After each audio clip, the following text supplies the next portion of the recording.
Yo, what is going on, guys? It's your boy the Golden Boy, and today we are back on Apex Legends. And today what I'm going to be talking about is how to 1v3 or solo squad in Apex Legends. Now, I get a lot of questions on Shredded, how do you make 1v3ing or solo squatting look so easy in Apex? I'm always struggling to 1v3.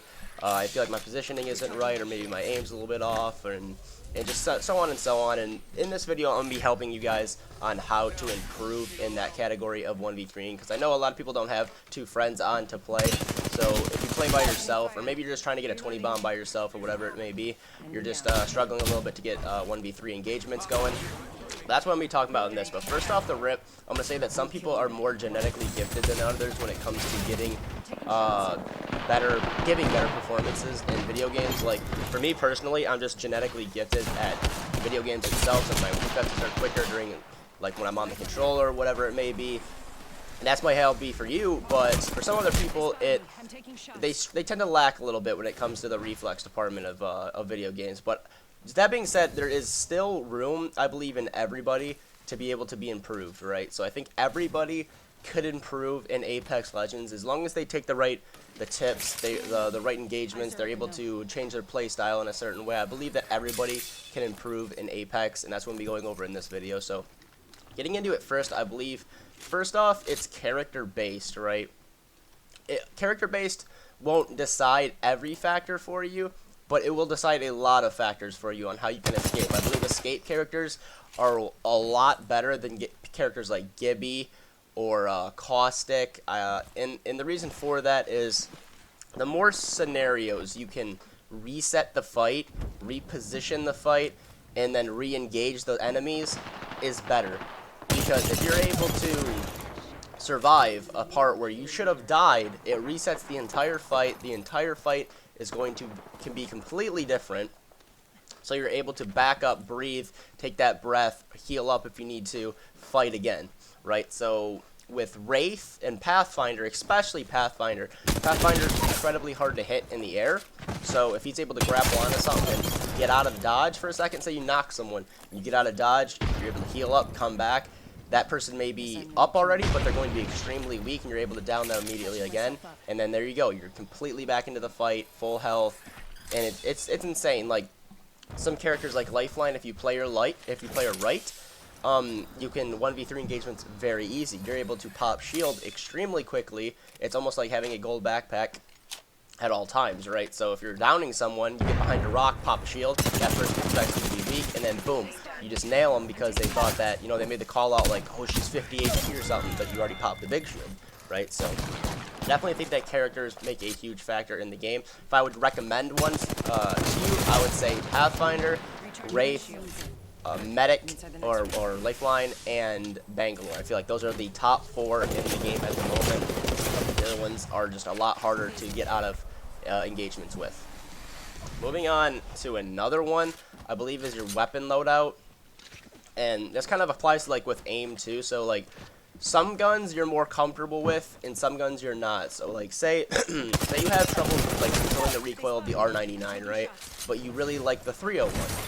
Start picking up 301, you know what I mean? Like, whatever gun you're comfortable with, whatever gun you're feeling at the moment, that you feel like your aim's going to be the most crisp or on point with, I definitely think you should use that gun. Don't try and be flashy, don't try and be, like, cool with any other gun. If you're strictly trying to, like, get better at 1v3s or getting 20 bombs, I definitely think you should stick with the weapons that you're more comfortable with, because the more confident you are with the weapons, the more you're going to land your shots in the engagements. Moving on to another thing for yourself is going to be positioning.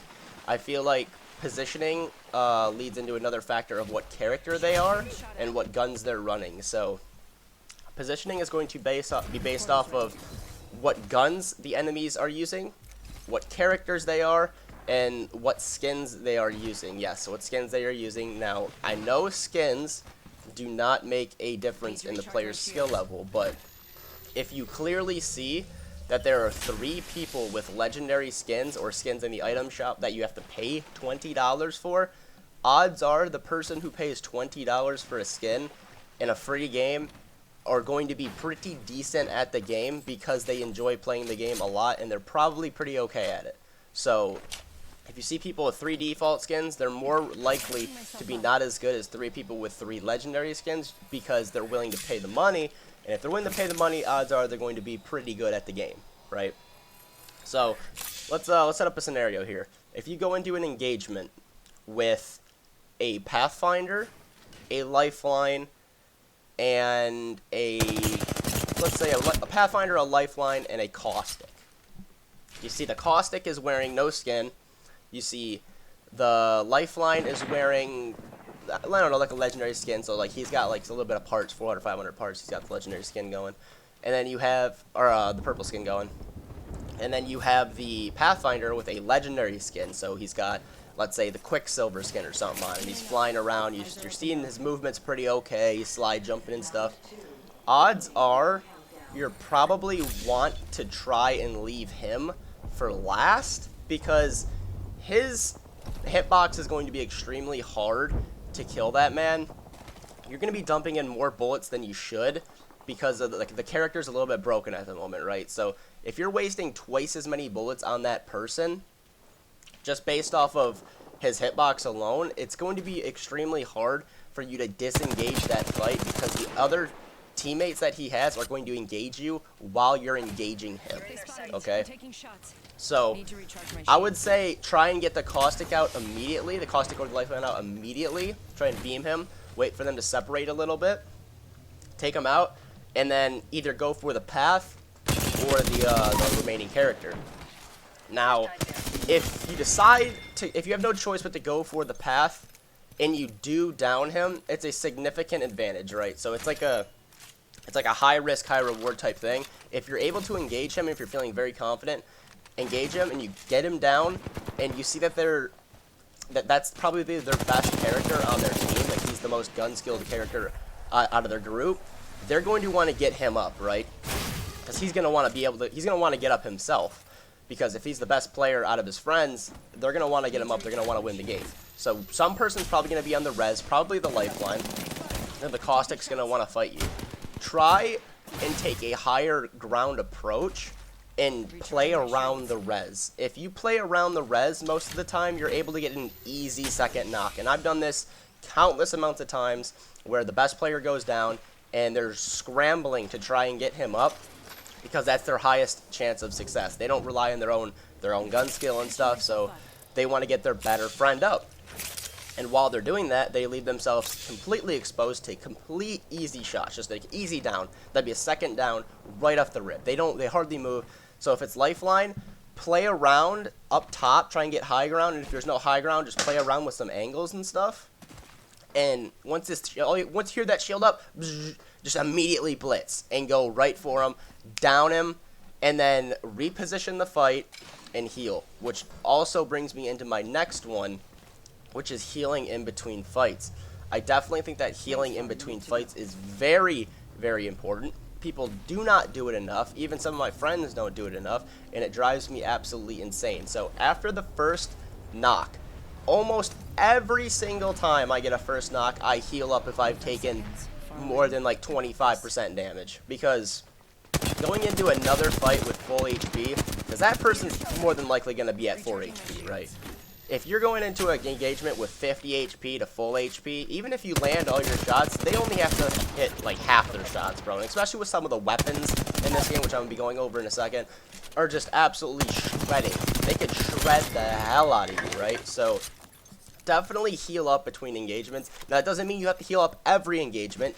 Don't get that caught in your head. Don't heal up every engagement, because there's certain times you should not be healing up, and it can cost you, right? So if someone's pushing you immediately after you're engaged in that first fight, you're going to have to fight it. But maybe you're able to take some damage off of them and then reposition yourself and then heal, right? So like as you can see right now, I'm fighting a Pathfinder, but I chose not to heal, even though I've taken a good chunk of damage. But since I've weakened him, I realize, you know what, I'm just going to push him, finish him off. But moving on to I think probably the last thing about this is weapons. And not for yourself, but for the other team. Try and hear what weapons they are using. So for instance, if you hear a turbo charge, or if you hear a havoc charge up, you're definitely going to want to stay away from that. And you're going to want to keep range from that guy. And that's because that thing can do so much damage to you so quick that it can cost you the entire 1v3 just based on the gun itself. He doesn't have to be good. He doesn't have to be smart at the game.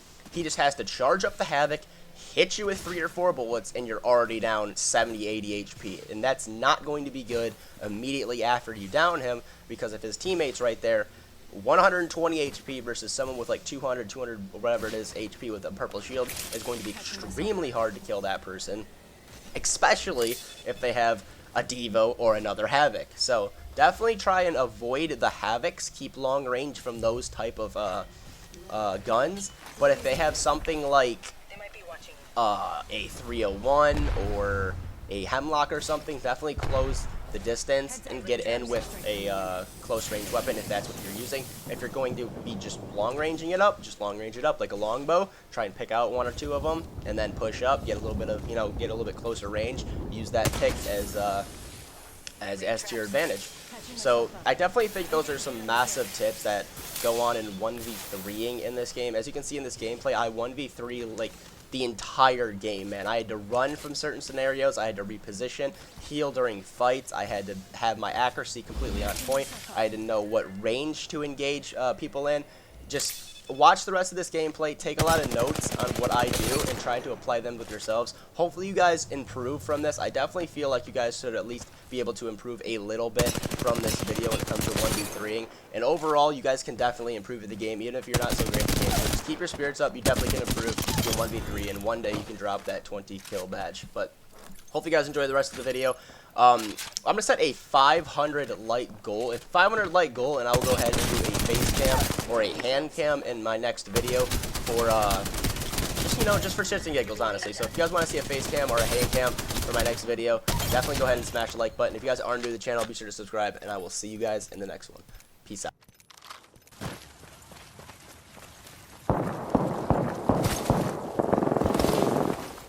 Portal's ready.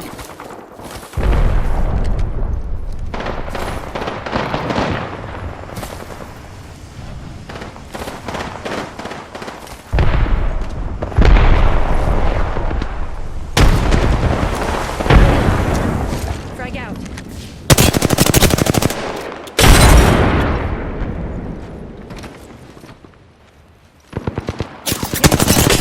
Danger. Move. Frag out.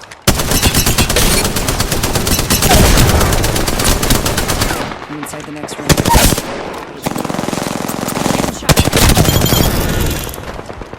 Okay. 2 enemy squads left. Recharging my shields.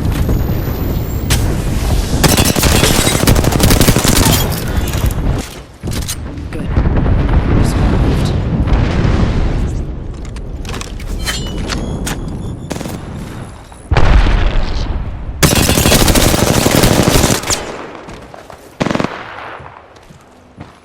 Need to recharge my shields.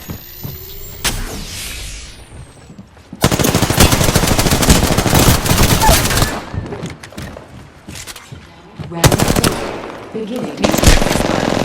I'm taking shots. Attention. Winner decided.